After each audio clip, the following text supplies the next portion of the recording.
നിത്യേ നമ്മളെ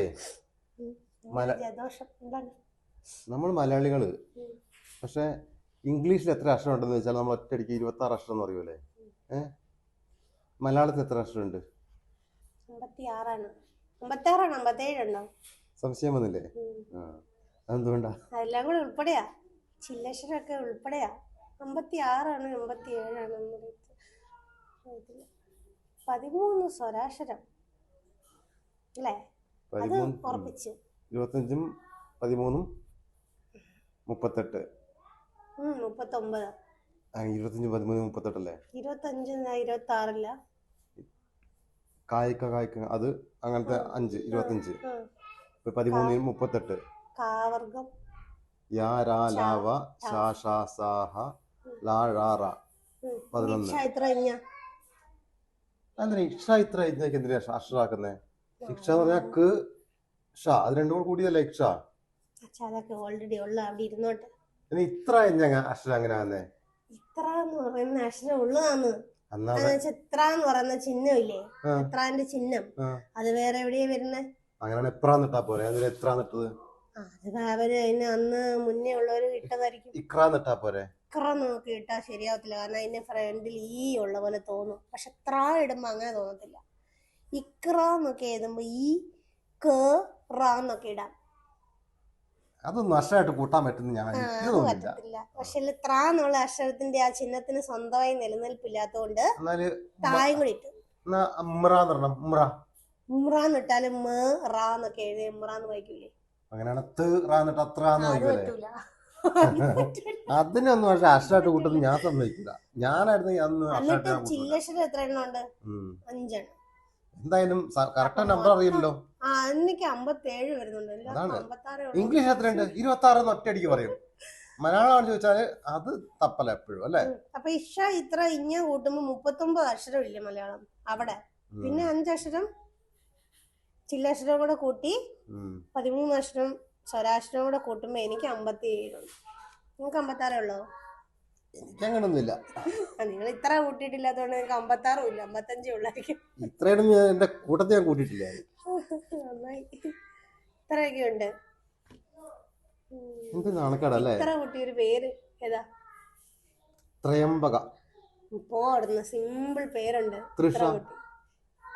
ആ തൃഷയുടെ എന്നുള്ളതാ, അല്ലാതെ ത്രയല്ല. ത്ര കുട്ടിയുള്ള ഒരു പേര് പറ. ഭയങ്കര സിമ്പിള്. എന്നിട്ട് നാക്കിന്റെ തുമ്പത്തുണ്ടോ? ത്രിവിക്രമൻ പേരല്ലേ? അതിന്റെ ത്രായുടെ ത്രീയുടെ വള്ളിയൊക്കെ ഇല്ലേ? ഇതൊന്നുമില്ല, സിമ്പിൾ ത്ര. പത്രോസ്. അതിന്റെ കൂടെ ത്രോ ഇല്ലേ? ത്ര വരുന്ന പേര് എനിക്കറിയില്ല. അയ്യേ, നിങ്ങൾക്ക് സിമ്പിൾ ആയിട്ട് അറിയാവുന്ന പേരാ, നിങ്ങൾ ആലോചിക്കുന്നില്ല. ക്ലൂ വേണോ? ഗാന കോകിലം. അയ്യോ, നമ്മൾ മലയാളത്തിന്റെ വാനമ്പാടി. ചിത്രയോ? ഓ, ഞാൻ ആദ്യം വരുന്ന നോക്കിയേ. പിന്നെ എന്റെ കൂട്ടുകാരി ചിത്ര, അറിയത്തില്ലേ? ചിത്ര. ആ തായില് അവരെങ്ങനെ പേരെഴുതും? അവരുടെ ലൈഫ് ഭയങ്കര ഇമ്പോർട്ടന്റ് ആയ ത്രായാണത്. അതാണ് നിങ്ങൾ വേണ്ട ത്ര എന്ന് പറയുന്നത്. എന്തുകൊണ്ട് കൂടെ എഴുതായിരിക്കും, പക്ഷെ അന്ന് അവരായിരിക്കും. അപ്പൊ അതിനൊരു തിരിച്ചു വ്യത്യാസമല്ലേ? ത്രായിക്ക് അക്ഷരമായിട്ട് കൂട്ടി, പ്രാ അക്ഷരമായിട്ട് കൂട്ടുന്നില്ല. അക്ഷരമാണ്. ത്ര വന്ന് കഴിയുമ്പോ അതിന്റെ പിന്നാലെയുള്ള എല്ലാം വന്നോളും. അപ്പൊ അതിന് എണ്ണത്തിൽ കൂട്ടിയിട്ടില്ലല്ലോ. എണ്ണത്തിൽ കൂട്ടാൻ പറ്റത്തില്ല, അക്ഷരം അങ്ങ് വീണ്ട് 100 എത്തുക. അതാണ് പറഞ്ഞത് തിരിച്ചു വ്യത്യാസം. ഒരു പന്തി 2 വിളമ്പ്, അതെനിക്ക് ഇഷ്ടമല്ല. ത്രായിന് അക്ഷരമായി കൂട്ടുകയും ചെയ്യും, പ്രായിന് അക്ഷരമായിട്ട് കൂട്ടിയിട്ടില്ല. നമുക്ക് ഓണത്തിന്റെ പ്ലാൻ ചെയ്യണ്ടേ? എന്തൊക്കെ ഉണ്ടാക്കുന്നേന്നുള്ളത് പ്ലാൻ ചെയ്യണം. ഓണത്തിന്റെ പ്ലാൻ ഞാൻ പറയാം. ഞാൻ അതിനാണ് നമ്മൾ പേപ്പർ കൊണ്ടുവന്നത്. ഓണത്തിന് നമ്മൾ വിഭവസമൃദ്ധമായ സദ്യ ഉണ്ടാക്കുന്നു. 27 ഐറ്റം ഉണ്ട്. നമുക്ക് അതിനകത്ത് 27 ഐറ്റം അല്ലേ ഉള്ളേ? ഉപ്പ് അത് ഞാൻ നോക്കിക്കോളാം. കായ വറുത്തത് അത് ഞാൻ നോക്കാം. വിഷമുള്ള ഞാൻ എടുത്തോളാം. കായ വറുത്തത് ഞാൻ എടുക്കാം. ശർക്കര വരട്ടി ഞാൻ എടുത്തോളാം. കൊണ്ടാട്ടം ഞാൻ എടുത്തോളാം. പഴം ഞാൻ ആക്കാം. പപ്പടം ആക്കാം. മാങ്ങാച്ചാർ മേടിച്ചിട്ടുണ്ട്, അത് ഞാൻ നോക്കിക്കോളാം. നാരങ്ങാച്ചാർ ഞാൻ നോക്കിക്കോളാം. പുളിയിഞ്ചി പുളിയിഞ്ചി ഞാൻ എടുത്തു. നോക്കിക്കോളാം. വേണ്ട, ഞാനെടുത്തു. ബീട്രൂട്ട് പച്ചടി ഞാൻ പറയാം. ഇനി നിന്റെ കാര്യങ്ങള്. ബീട്രൂട്ട് പച്ചടി, എടുത്തോളാം, നിങ്ങൾ തരണ്ട. ബീട്രൂട്ട് പച്ചടി, അത് വേണം. പൈനാപ്പിൾ കിച്ചടി, അത് എനിക്ക് വേണ്ട. ഓലൻ, കാളൻ, തോരൻ, മെഴുക്കുവരട്ടി, കൂട്ടുകറി, മത്തങ്ങ എരിശ്ശേരി, അവിയല്, ചോറുമാണ് ഞാൻ ആയിക്കോളാം. അയ്യോ വിഷമിക്കണ്ട. റിസ്ക്കാ, തിളച്ച ചോറും വാർക്കാനൊക്കെ ബുദ്ധിമുട്ട്, അത് ഞാൻ ആയിക്കോളാം. നെയ്യ് ഞാൻ ആയിക്കോളാം. പരിപ്പ് കറി ഞാൻ ആക്കാം, പക്ഷെ വേണം നീ ആയിക്കോ, കുഴപ്പമില്ല. എന്താണ് സാമ്പാർ നീ നെയ്യോ? ആയിക്കോ. അയ്യോ അതെന്താ സാമ്പാർ, രസം നീ ആയിക്കോ. പച്ചമുറി ഞാൻ ആയിക്കോളാം, കുഴപ്പമില്ല. അത് റിസ്ക് ആണ്. ഉപ്പ് അങ്ങോട്ടും ഇങ്ങോട്ടൊക്കെ മാറിപ്പോയി ഭയങ്കര റിസ്ക് ആണ്. ഭയങ്കര കറക്റ്റ് ഇതിൽ കിട്ടണം. സേമിയ പായസം, എന്റെ പ്രമാദമായ സേമിയ പായസം ഞാൻ വേണം ആയിക്കോളാം. ക്യാരറ്റൊക്കെ ഇട്ടത്. പരിപ്പ് പ്രഥമൻ വേണം നീ ആയിക്കോ. പാലട പായസം നീ ആയിക്കോ വേണേല്. എനിക്ക് പാലട ഉണ്ട്, ഞാൻ മേടിച്ചോണ്ട് വെച്ചിട്ടുണ്ട്. അപ്പൊ പാലട പായസം നമുക്ക് ഫിക്സ്. പറഞ്ഞ പോലെ ഉപ്പ്, കായ വറുത്ത്, ശർക്കര, ഇതൊക്കെ കായത്തെ ഒരു 10 ഐറ്റം ഞാൻ ആയിക്കോളാം. ബാക്കി ആദ്യത്തെ ഒരു 10 ഐറ്റം ഒന്നും ഉണ്ടാക്കാനില്ലല്ലേ? ആദ്യത്തെ 10 അല്ല, അല്ല അച്ഛാ, മറ്റേ അവിയല് ഇല്ലേ? അവിയലിൻ്റെതില്ല, ഇവര് 27 ഐറ്റം അല്ലേ പറഞ്ഞേക്കാം. അല്ല ഇതല്ലേ അവിയല്? അവിയലുണ്ട്. അല്ല നമുക്കറിയാത്ത അറിയാത്തൊരൈറ്റം. ബീട്രൂട്ട് പച്ചടി. ഞാൻ മറ്റേ പച്ചടിയാ ഉണ്ടാക്കാറ് സാധാരണ. അത് ഞാൻ ആയിക്കോളാം. അതിന്റെ വെള്ളരിയുടെ ഫേമസ് അല്ലേ?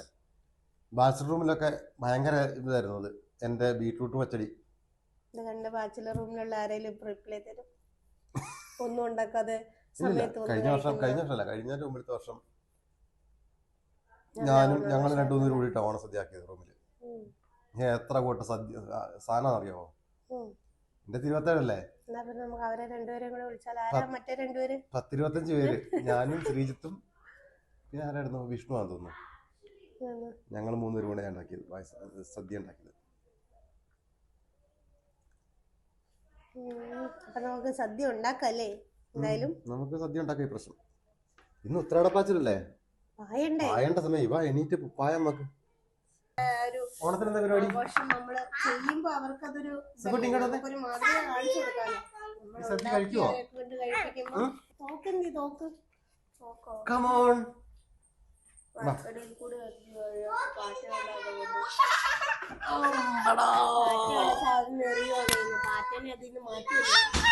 പാത്തുക്കുട്ടി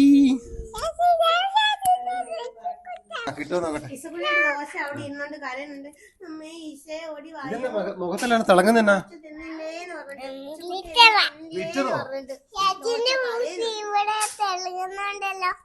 അതെന്തിനാ തിളങ്ങുന്നേ? നീയല്ലേ ഇവിടെ എല്ലാം ആക്കി ഇട്ടേക്കുന്നേ?